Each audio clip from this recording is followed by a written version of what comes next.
We were pretty blind to our numbers. Financially, we were illiterate. I think early on it was probably a good thing. I think if we knew our numbers, we would have shut the doors much earlier. Welcome to How to Build a Profitable Nutrition Business. If you love nutrition and you love helping people and you want to be in the game long enough to keep doing that, then this is the podcast for you. Let's get into it. Welcome to our very first episode of How to Build a Profitable Nutrition Business. I'm here with my business partner and wife, Stacey Hughes, and we're here to talk about, well, firstly, why we're qualified to even talk about the subject, and then our key learnings, a brief overview of our key learnings from our time of having a nutrition business where we went from negative dollars essentially to about 1.4 million in a very short period of time. So what I'll be doing with this podcast, I'll go into depth about all the things that we did right to get there, and then there'll be another episode on all our key learnings, on things that we could have done differently. I'll be bringing on guest experts with key knowledge areas to help you grow your business, and then I'll also be interviewing expert nutritionists who have grown profitable nutrition businesses. All right, Stace. So quick history of our background and why we're qualified to talk about it. Yeah, well, we started our business in 2015. We just had our third child, and we had 3 boys under 3, and we moved to Yeppoon, central Queensland. We'd come from Western Queensland, and Chris needed a bigger centre to start a nutrition business. So we moved to Yeppoon and opened doors. Yes, so it was my idea to move, so there was a bit of pressure on me to make it work. And so those first 2 or 3 years was basically just head down, bum up, seeing as many people as I could, not providing a good service really, but it was just a numbers game for me. I had kids to feed. And we set up in different locations, didn't we? So yeah, there's a lot of travel for you. A lot of travel. I remember travelling to Emerald 4 hours each way and then seeing clients for 8 to 10 hours. I'd only ever do it on a Friday because I'd be exhausted then. Wouldn't work Saturday, but massive. But in the end, though, setting up in different locations, the initial plan was to fill the calendar. I had to be full every day to make it worthwhile. In the end, that actually helped us grow, though. I know you were against it, but because you had 3 kids at home. Yeah. But it enabled us to sort of have a footprint in these locations before we then put staff there. Anyway, we grew. So and then we hired staff, and then I was shitting myself about that, but ended up being fantastic. Yeah, and that's the only way we could really grow our business. And we used government grants to do that, to hire the dietitians and to hire the admin staff at each location. So that really helped us grow. And then we sold the business at the end of 2021. And went travelling in our caravan, which was a lifelong dream. Yes. The sale of the business was a bit of a disaster in itself, but that's probably another episode. We sold it too quick and in a rush, but in the end we just wanted out. Okay, so just looking at the 3 things, and like I said, we'll go into depth about this in another episode, but what are the 3 things that we did well that enabled us to go from negative dollars to 1.4 million over essentially 4 years? We grew in that space. Yeah, one was productizing our service. So you wrote a book, moving into the online space, creating health challenges that people could sign up to. So really just offering more than just the traditional one-on-one consults. Yeah, we had in-body machines, indirect calorimeters where we'd measure people's metabolism, all things that would help clinically, but they were that. The big thing was actually getting a coach, because one of our coaches gave us that advice, didn't they? That's right. Pete Clark, and he said, you've got to provide something that they can't get at home. That's right. Anyone can get information on the internet these days, but what are you providing that they can't get at home? Yeah, so hiring coaches was another one, because you saw that webinar that Pete Clark was running one night. It was like late at night, I remember, and you couldn't believe the numbers that he was throwing around in what his practice was doing, and you were like, wow, I need to learn from this guy.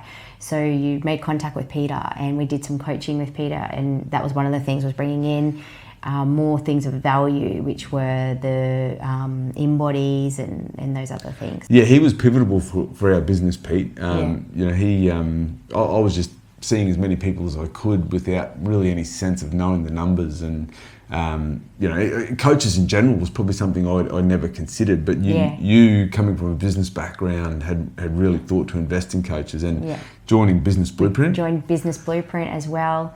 That's something that really helped us both personally and professionally to grow our mindsets. Really. Tina Tower now with the online courses that we do and everything has been amazing. So we've always invested in coaches or mentors. Yes, it's expensive, and it's a hard one for me, being the more accumulator in the relationship who's worried about what's going out, whereas Stacey's really happy to invest and then get a return on that investment, which is what we've really done with coaches. So so there was productizing our service, investing in coaches. So what was our third one, Chris?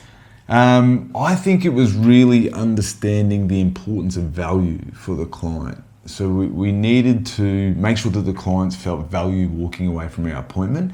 And we saw a lot of bulk bill clients that would be referred to us. For anyone that doesn't know what bulk billing is, it's basically the client doesn't pay. It's a government funded program and we get paid from the government. Not a lot of money, a little bit controversial. A lot of health professionals can't do it anymore.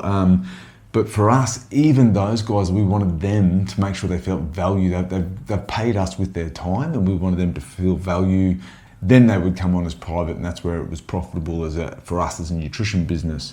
Coaches, productizing, understanding the importance of value. Mm-hmm.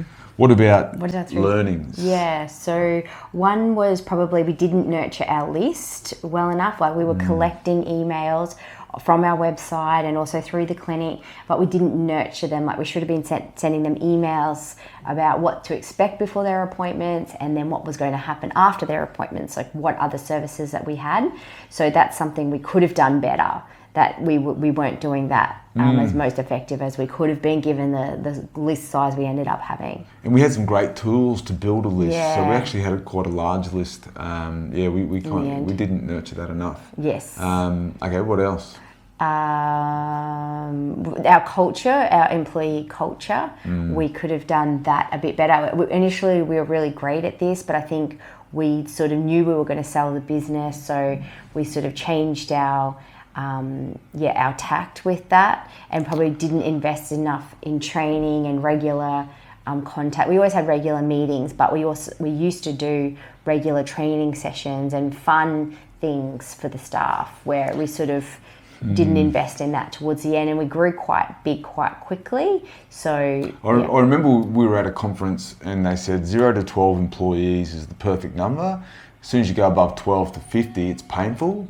And we were at 12, but had a job ad out. And we went to 17 quite quickly then, from 12 to 17, 18. So we probably needed a HR manager at that point.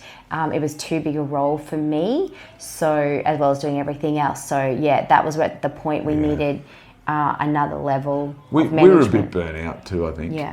So we had great culture, and then we got burnt out with a few things, and in the end we were just wanting to get out, weren't we? Essentially, and we let our culture slip, and that was a big problem. And the third would be our numbers. We were pretty blind to our numbers. We were good with our client numbers. I taught myself Power BI, and that was a great thing. But financially, we were illiterate. I think early on, it was probably a good thing. I think if we knew our numbers, we would have shut the doors much earlier.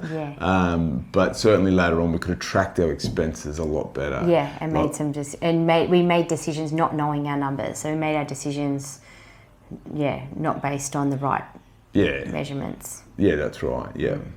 So to summarise, we good things were getting coaches, productising our service, and understanding the importance of value. Key learnings were nurturing our list, letting our culture slip, and being financially blind. So they're the three. We do have more, and we'll go into depth in other episodes. But as a brief intro, these are the key things that we learnt and would do again. So that is the very first episode. So hopefully you got something out of that. The next episode will be a deeper dive into all the good things that we did that allowed us to grow to 1.4 million in a fairly short period of time. All right. Thanks. Thanks for coming on, Stace. Thank you. Did you find this podcast valuable? There may be other nutrition professionals out there will also. If you like, share, and subscribe, it's going to help other nutrition professionals make an impact on the world just like you. Thanks.